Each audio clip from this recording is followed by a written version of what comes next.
All right, thanks very much. You know, at the very beginning, we sort of highlighted the sort of objectives of the meeting, and obviously we're working our way through those objectives. But you know, to a certain extent, there's a couple things I forgot to say as far as the objectives, and one of them is to obviously enjoy each other and to network with one another, which obviously you've been doing. And I just wanted to let you know, if you haven't already seen, we have, I think, three tables next door. We've provided a table for any educational material that you may be interested in from our sponsors, so feel free to ask them any questions at your discretion. Feel free to do that at the break. One of the objectives, one of the fellows was talking to, he said, you know, one of the objectives at this particular meeting is to celebrate, and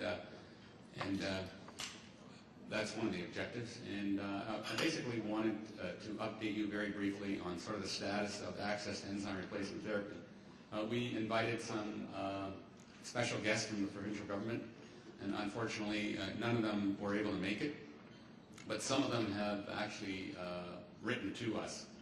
And so I'm going to share a little bit about what's happening in the provinces. Most of you know, and if not, you're going to find out that in December last year, the province of Alberta announced a rare provincial drug program, and that came into effect the 1st of April in 2009, and it basically covers drugs for all lysosomal storage disorders that have enzyme replacement therapy available. So that includes Fabry disease, Gaucher, and MPS, and a few others. There are some criteria attached to it. I think one of the criteria is that if you move to Alberta from another province, you have to have already been on enzyme replacement therapy or things like that. I think one of the policies is that there has to be less than 50 patients of this particular disease.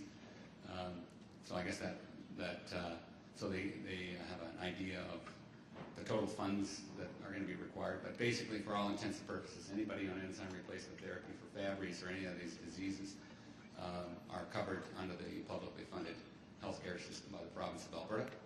And Ontario, we had a meeting very recently with Helen Stevenson, who's the Executive Director of Pharmaceutical Services. And we met with her, I can't remember exactly the date, it was very recent, it was in August, and before the meeting started, she actually handed me a letter, which I think most of you have received, but if not, I'm going to read a couple sentences from that particular letter.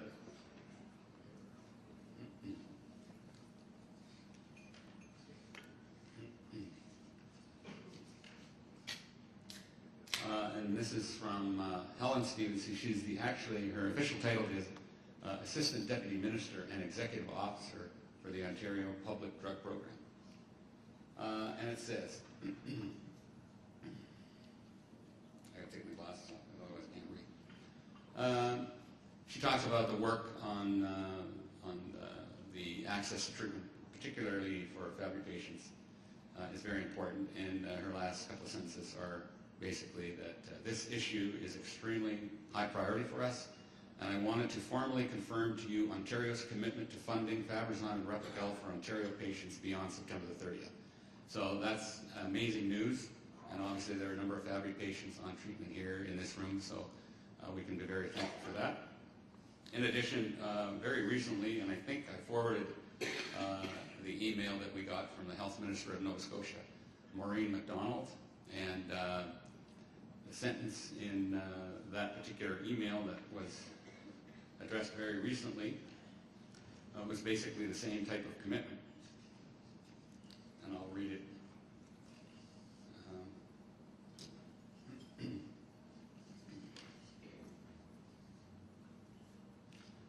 Actually, the last sentence is really the most important, and this is directly from her.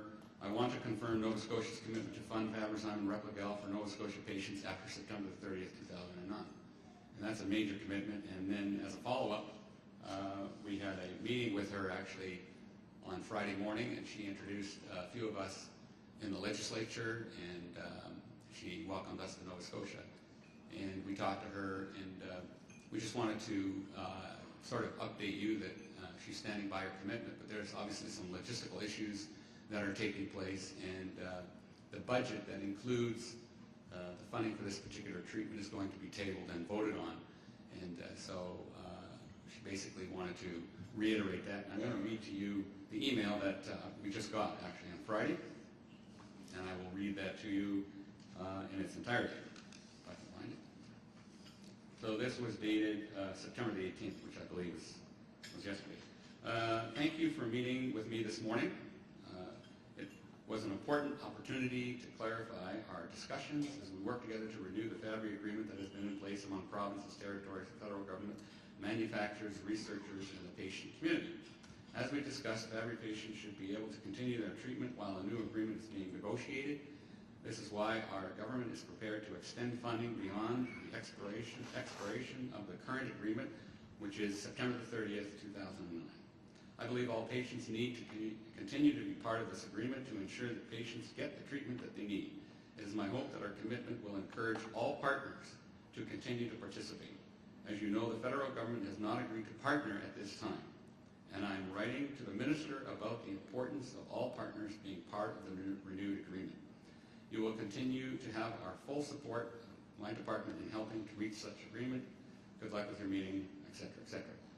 And some of you here today were part of the meetings that we had with the former Health Minister, Angus McIsaac, a number of years ago. And really, he made it very clear that in order for him to move forward to provide access to Nova Scotia patients, he needed the help of the federal government. And obviously, that's why we had our 3-year agreement with the federal government. And really, that was a historic event back in 2006 when this agreement that Maureen MacDonald refers to, because it's really the first time in history the federal government has actually indirectly or directly paid for a drug for any patients in Canada. So I guess the bottom line is very good news that patients in Alberta, Ontario, and Nova Scotia will continue to receive treatment, and we have an update or an email from folks in British Columbia, and it goes along the same lines, not to the full extent, but I'm going to read you one paragraph. Basically, a number of letters have been written to all of the governments across Canada to ensure their commitment, like Alberta, Ontario, and Nova Scotia. So here's the quote.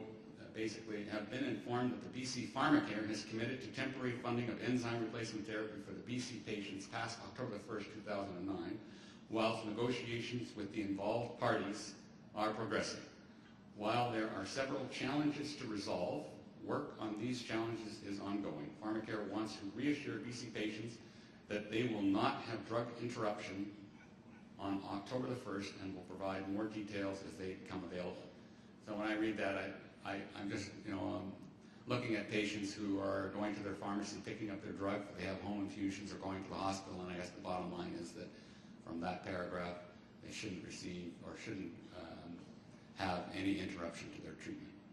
And I was just talking to Francois Chabot, who's one of the representatives on the CFA board from Quebec, and him and his sister are very involved in discussions with the provincial health minister there, and although nothing in writing, we're actually very confident of what's going to happen in the province of Quebec.